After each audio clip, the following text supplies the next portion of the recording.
sekarang dekat tangan sayang ada sabun. Ada sabun. Abi ada sos cili. Sos cili? Sos cili. Okey, cuba Abi guling-gulingkan sos cili tu. Guling kan? Dengar tak? Abi dah guling. Bunyi macam sos cili. Okey. Cuba saya jentik sabun tu. Dengar tak? Dah. Tak sangka. Takkan tu sabun, takkan saya jujur kali ni. Selalu saya tipu. Diam lah, cepatlah. Cuba Abi makan. Makan sos cili tu, makan. Makan. Cepat.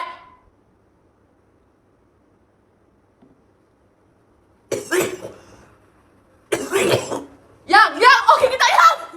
Yang dia jatuh benda ni, yang. Abi okey yang. Okey. Abi okey. Confirm? Confirm. Nak teruskan ke? Teruskan. Okey. Kalau betul saya punya tu sabun, saya pakai. Pakai? Dah pakai dah, dengar ke tak? Abi tahu ni apa? Wangi-wangi macam ni Abi tahu ni apa? Ni lotion G2G kan? Ni lotion G2G kan? Abi tahu sangat ni apa? Sebab sebelum saya tidur, saya akan pakai ni. Abi pun selalu pakai.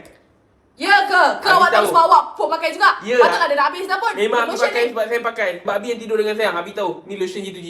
Sebab dia wangi gila. Okey, saya rasa yang Abi punya tadi tu betul. Sos cili. Sebab Abi macam teruk sangat. Macam macam tu.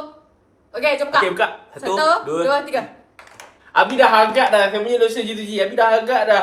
Kau ni dah pandai Berapa banyak dah beli body lotion ni. Sebab dah- wangi. Kau dah pandai menipu sekarang kan? Aku kan kau ni tak pernah tipu aku Danish. Sekali rupa-rupanya kau tipu. Kau jangan nak. Abi makan kitab Tak ada tau. dah aku main-main dengan kau.